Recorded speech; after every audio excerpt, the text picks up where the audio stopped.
I want to do I wanted to do some Tim Talks with some stories of things that I've observed in my life, with the idea that you would think of your own stories. So I want to and then see what I learned from the story. Okay, so this one we're going to call it the Toads. Okay. Um. So this Tim Talk is going to be called the Toads, and here we go. So listen to this poem, which always touched me, and I share it in my class. It's by a man named Joseph Bruchak, a Native American man who, when he was a kid, being raised partially by his grandfather, he was in a car with his grandfather and observed this happening and wrote this poem about it. The old man must have stopped our car 24 times to climb out and gather into his hands the small brown toads blinded by our lights, leaping live drops of rain. The rain fell in a mist about his great white hair. And I got out of the car and I said, "Grandfather, hurry. We have places to go and we have things to do." But leathery hands, full of wet brown life, knee-deep in that summer roadside grass, he just smiled and he said, "They have places to go too." Whew. The beauty of poetry, let it in.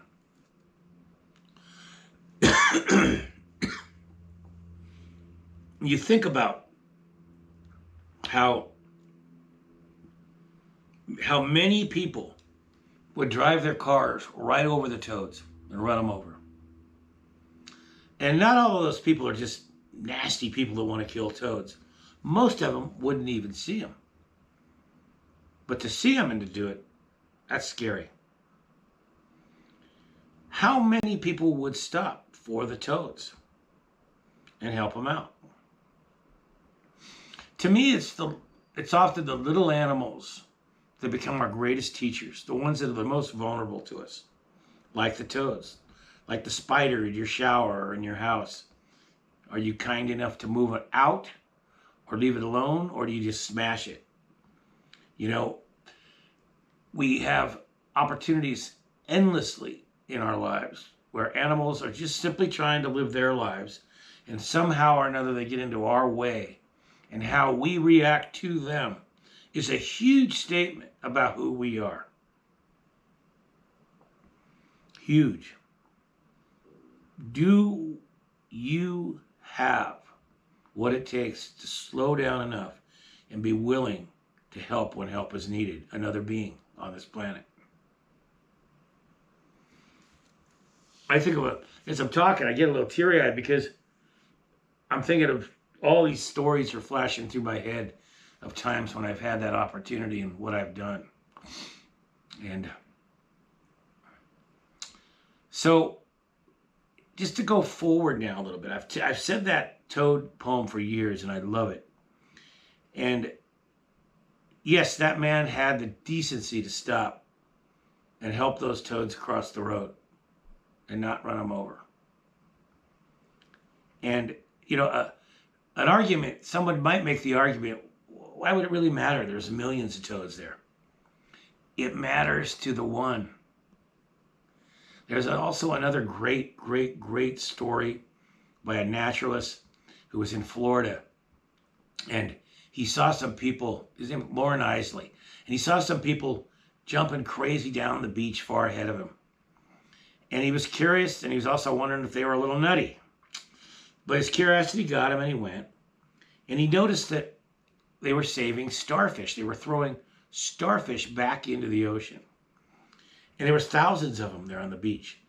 And he asked them why even bother. And they said they held up a starfish and they said, "It matters to this one."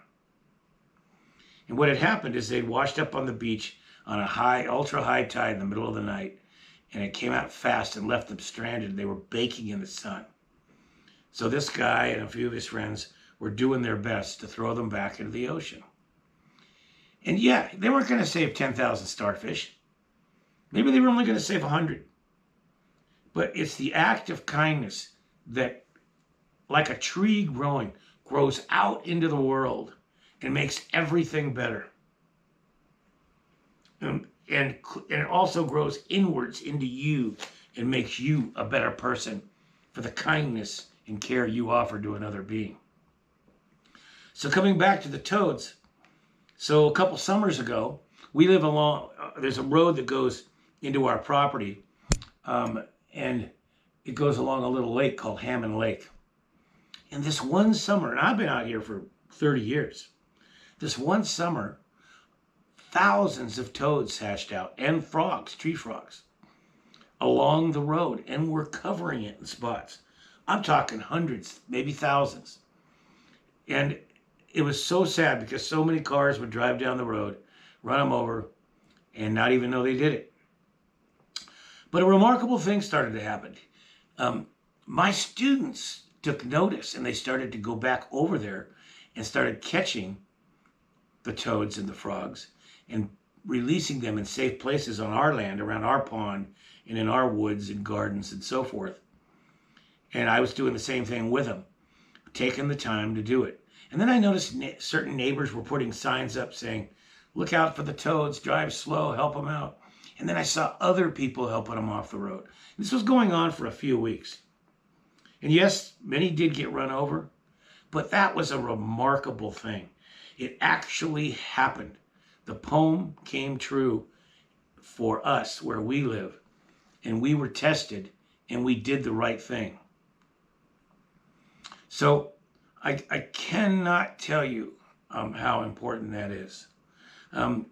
So as you move through your life, think about these kinds of stories. And when these moments come up, it's almost like a test for you. Stop and do the right thing. Your heart will tell you, your brain will tell you, you will know. Just do the right thing, and you will be better off for it, and the toads will be too. More stories to come. Oh.